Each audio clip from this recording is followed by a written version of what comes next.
Hey, welcome everyone. Today I'm going to make a butter pound cake. It's a pretty easy recipe and a pretty traditional recipe of what a pound cake really is.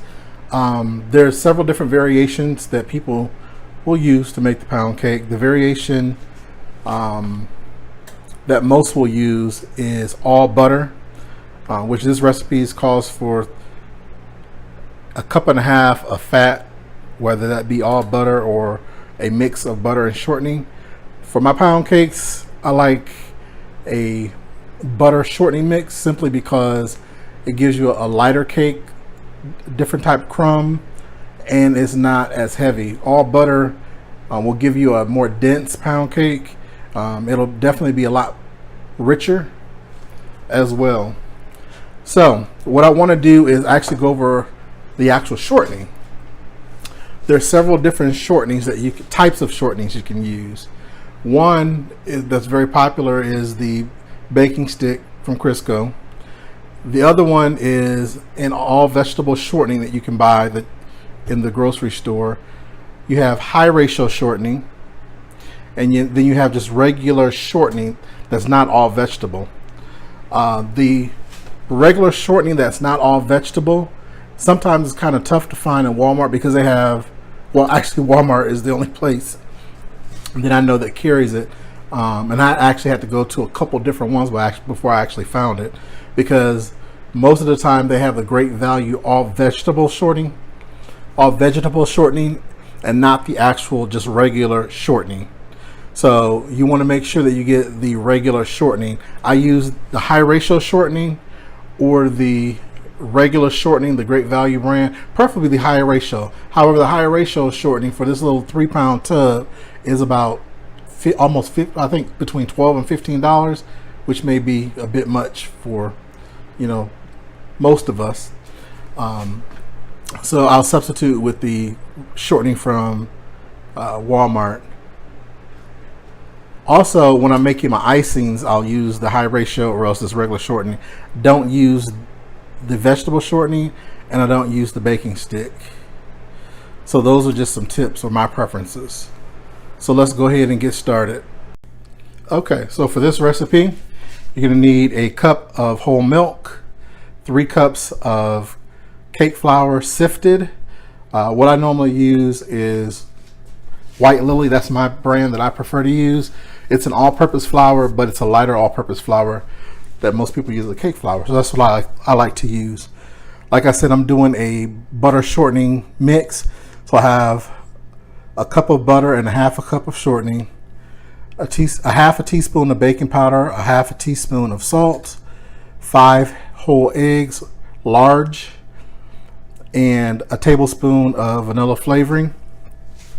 Also, the bundt pan that I'm using is actually a really good bundt pan, and I have several different bundt pans. Some of the non-stick, which are smaller pans, but I prefer this one especially for this recipe, because it'll yield enough for a 12 to 15 cup bundt pan. And the thing I love about this pan, as you can hear, is that it's cast iron, which cast iron is a great conductor of heat. So although this is supposed to be coated with some type of non-stick, I still will flour and grease the pan. Some people use butter and flour. I don't. I use shortening and flour. And what I do is I make this mixture called pan grease, which just dropped my brush, which simply is equal parts shortening, equal parts oil, and equal parts flour. Usually I'll do a cup of flour, a cup of shortening, and a cup of either vegetable oil or canola oil. Mix them together, and then you just take a brush the insides of the pan, kind of like the spray that you would use. And then for this type of cake, for my regular layer cakes, I typically will just brush the pans with it, and that's it. For cakes like carrot cakes, German chocolate cakes, because they have extra components in them that makes them sticky, I also use a parchment round to put in the bottom of the pan, or I'll just take some parchment paper myself, draw it the circumference of the pan, and then just drop it down in the pan, and then I'll put the mixture, this pan grease, on top of that. I have to do a video on how to make it, but particularly with this bundt pan, like I said before, I'll grease the pan with the pan grease, and then I typically will also flour it as well, just to make sure that the cake comes out clean without it sticking to the pan. So let's get started. The first thing we're going to do is combine our ingredients. Alright, so the first thing we're going to do is combine our sugar, which I think I forgot to tell you is 3 cups of sugar as well. So the first thing we're going to do is combine the sugar.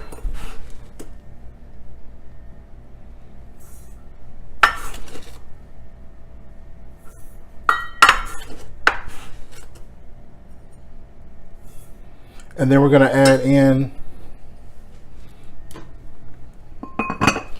our butter. All of your ingredients need to be at room temperature, from your milk, your eggs, and your butter. And the reason being is because you want everything to bake evenly. You want the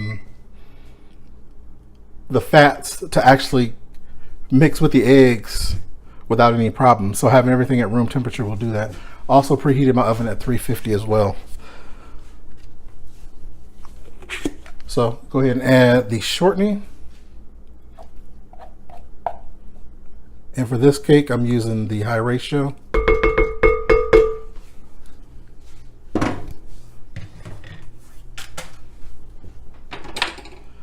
Put my beater blade in.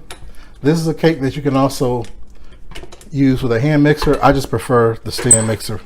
I love my KitchenAid. I have a couple of them.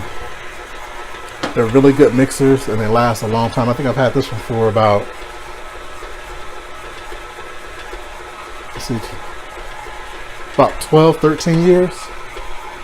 And I've had no problems with it at all. So what we're going to do is combine this together. Let it cream. As you can see, it's starting to come together now. So I'm going to turn up the heat, the speed on it.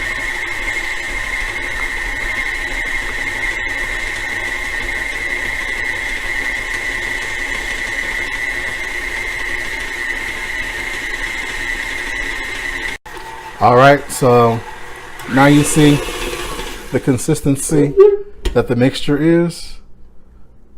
Kind of like a fluffy cloud. I like beating a lot of air into my sugar and shortening, as well as the sugar shortening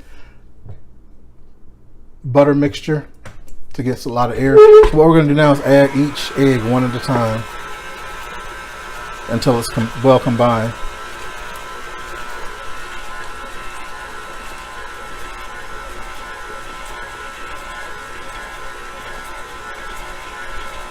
Add the second one. Oops, gonna come on up out of there.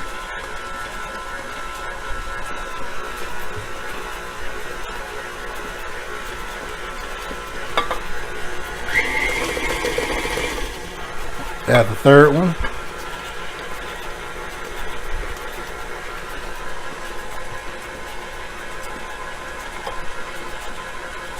Fourth one.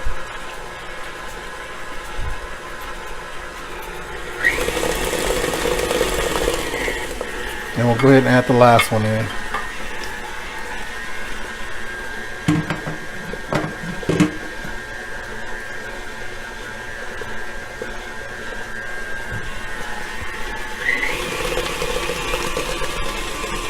Beat those up until you know they're combined. The paddle that I have on the mixer is one that scrapes the bowl, but even though I have that, I still want to scrape the bowl to make sure everything is being mixed at the bottom. These scrapers actually work pretty well.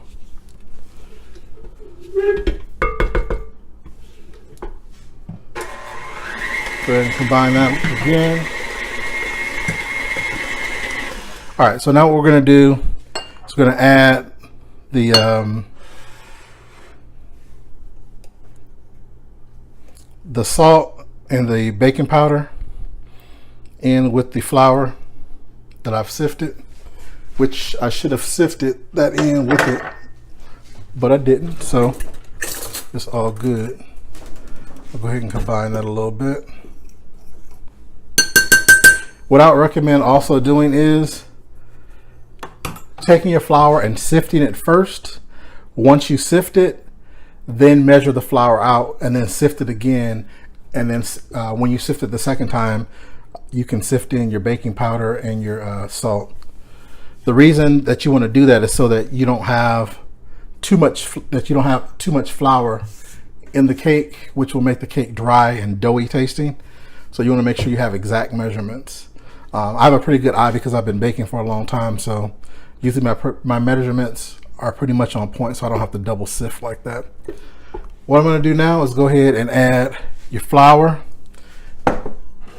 and the milk mixture, alternating them, starting with the flour and ending with the flour. I'm going to do that in 3 batches. It's the first batch of flour.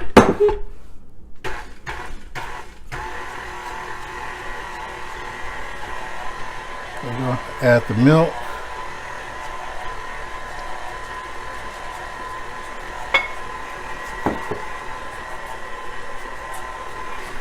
Just until combined. Add the second batch of flour.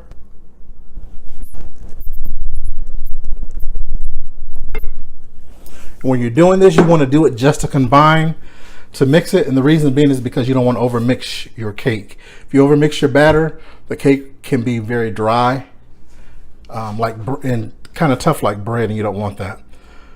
So you just want to mix just to combine. Okay, that's the second batch, and here's the second batch of milk. So we started with the milk, and we're going to end started with the flour, and we're going to end with the flour. All right, so that's combined. So then I'm going to add the last third of the flour.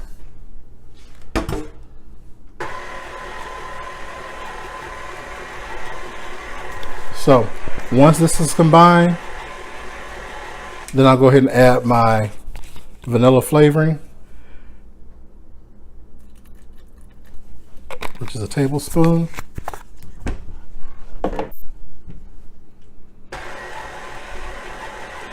Just mix that gently, and that's it. And what I'm going to do is I'm actually continue to mix it by hand. That way I don't overbeat my batter. And then also too, sometimes what I'll do is I'll beat my butter, shortening, sugar, and eggs until I get that well combined. And then I'll just add the flour and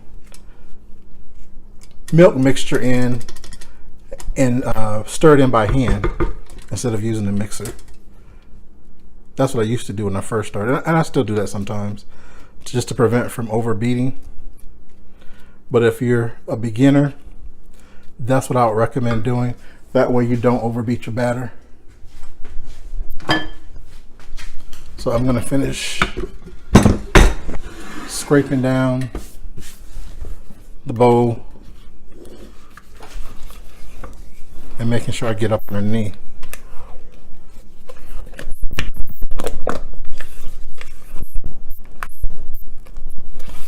And that's it.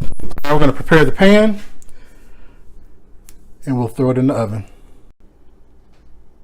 All right, everybody. So now, as you can see, I do have my pan prepared. I'll go ahead and put my mixture in there.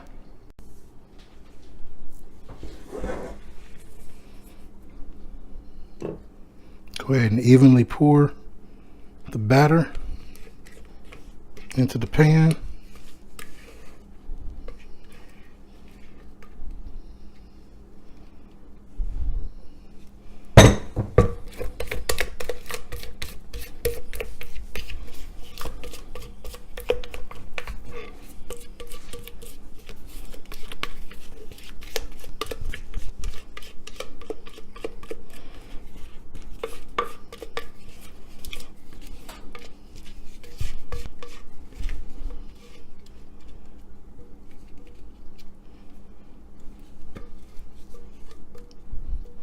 Right.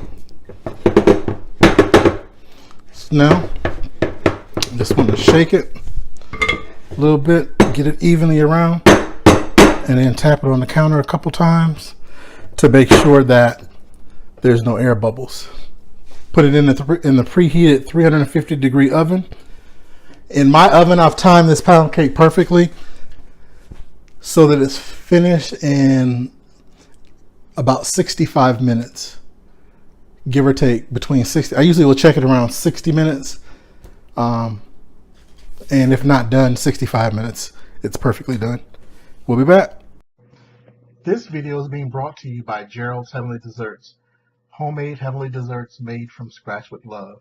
Please visit our website at www.geraldsheavenlydesserts.com. All right, so cake has been in the oven for 65 minutes and it's been cooling on this wire rack in the pan for about 10 minutes. I'm gonna go ahead and flip it over onto my cake board. Some of you may want to use a plate or whatever serving dish that you're gonna be using it for. I'm actually gonna use a cake board because that's what I like to use. Right, so what I'm going to do is just go ahead and flip it out on that, just like that.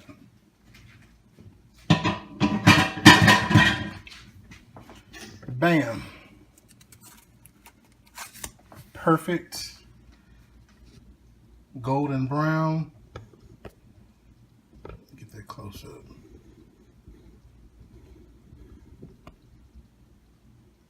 Perfect golden brown. Butter pound cake. If you like, you can drizzle some powdered sugar over the top by mixing some powdered sugar, about a cup of powdered sugar with about 2 teaspoons to 3 teaspoons of water, or you can do milk. Stir it up and just drizzle over the top. But this one I'm not going to do that. This is just a regular butter pound cake. Thanks for watching. See ya.